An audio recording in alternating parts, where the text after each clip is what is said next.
अस्सलाम वालेकुम नाज़रीन, मां आहियां शुएब अली उमरानी ऐं तव्हां ॾिसी रहिया आहियो BR टाइम न्यूज़। सभ खां पहिरियों शामिल कंदासीं हीअ रिपोर्ट। लॻाइण जो इशारो ॾेई छॾियो। वफ़ाक़ी वज़ीर फवाद चौधरीअ चयो आहे त 70 सैकड़ो आबादी SOPs ते अमल न पई करे। हफ़्ते अंदरि हालतूं बहितर न थियूं त मुकमल लॉकडाउन कयो वेंदो। भारत में कोरोना जी पखेड़ 17 सैकड़ो ऐं पाकिस्तान में शरह 11 सैकड़ो आहे। कराचीअ में कोरोना जी सूरत हाल ख़राब थी त उन जो असरु समूरे मुल्क ते पवंदो। गवर्नर हाउस कराचीअ में प्रेस कॉन्फ्रेंस कंदे फवाद चौधरीअ चयो आहे त भारत में ऑक्सीजन जी सख़्त खोट थी वई आहे।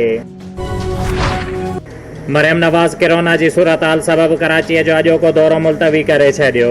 मरियम नवाज़ चयो आहे त मुंहिंजो दौरो आवाम जूं ज़िंदगियूं ख़तरे में विझी पए सघियो। नवाज़ शरीफ़ ऐं शहबाज़ शरीफ़ सां सलाह मशवरे सां फ़ैसिलो कयो। लाहौर में प्रेस कॉन्फ्रेंस कंदे मरियम नवाज़ चयो आहे त सिंध जे मसइलनि जो हल सिर्फ़ु नून लीग वटि आहे। Peoples Party chairman Bilawal Bhutto Zardari मुल्क में कोरोना वायरस जी पखेड़ ते ॻणती ज़ाहिर करे छॾी। बिलावल भुट्टो चयो आहे त पंजाब ऐं KP में कोरोना वायरस हुकूमत जी नाअहलीअ सबबि कंट्रोल खां ॿाहिरि आहे। वक़्त ते लॉकडाउन कयो वञे हा त कोरोना जे फैलाव खे रोके सघिजे हा। वैक्सीनेशन सां ई कोरोना ऐं लॉकडाउन खां बची सघिजे थो। भारत में कोरोना वायरस तबाही मचाए छॾी। हिकु ॾींहुं अंदरि वधीक 3,46,000 खां नवां केसिस रिपोर्ट, वधीक 2,600 हयातियूं ज़ाया। इस्पतालूं मरीज़नि सां भरिजी वयूं। ऑक्सीजन जी बि खोट। WHO भारत खे माण्हुनि जी चुरपुर ते मुकमल पाबंदीअ जी तजवीज़ ॾेई छॾी। इमरान ख़ान चयो आहे त भारतीय अवाम कोरोना जे ख़तरनाक लहर खे मुंहुं ॾेई रहियो आहे। भारतीय अवाम सां ॾुखिये वक़्त में यकजहतीअ जो इज़हार करियूं था।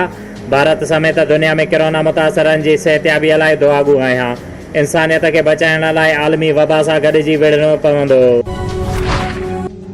वज़ीर आज़म जे हुकुम ते पाक फ़ौज जे जवाननि जो इस्लामाबाद में SOPs ते अमल दरामद कराइण शुरू। पंजाब जे हुकूमत पारां बि फ़ौज जूं ख़िदमतूं तलब। घरू खाते पारां पाक फ़ौज जे 5 कंपनियुनि जूं ख़िदमतूं घुरियूं वयूं। नौजवान लाहौर, रावलपिंडी ऐं गुजरावाला समेत 5 ज़िलनि में मुक़ररु थींदा। टंडियल AR में नौजवान बाबर खानज़ादा जो लाकब मां लाश हथ अचण वारे केस में अॻु भराई। DIG हैदराबाद नौजवान ते मैनपुड़ीअ जो दाख़िल केस कूड़ो करार ॾेई छॾियो। दौड़ टाउन कमेटीअ जे मुलाज़िमनि पारां अॼु चौथे ॾींहुं बि रेलवे स्टेशन खां महबूब ख़ासकली SUP जे डॉक्टर मुजाहिद रुस्तमानी जिस्कम जे बादल बिरोई अमानला बिरोईअ जी क़यादत में एहतिजाजी रैली कढी वई, जेका बाज़ार खां थींदी प्रेस क्लब पहुती, जिते उन्हनि पंहिंजे मुतालिबनि जी मञता लाइ बुख हड़ताल शुरू करे वरिती।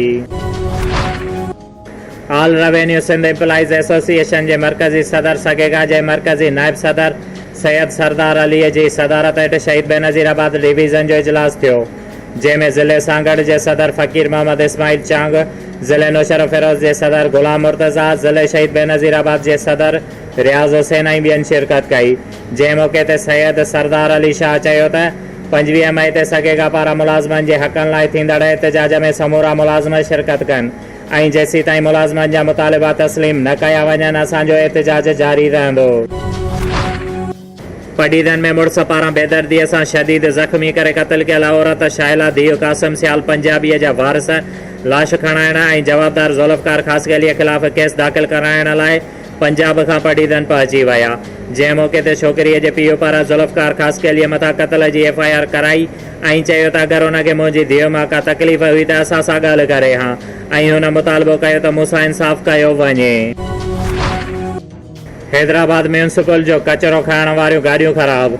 हैदराबाद में मुख़्तलिफ़ चौकनि ते कचरनि जा ढेर लॻल, जंहिं सबबि ईंदड़ वेंदड़ शहरी सख़्त परेशान।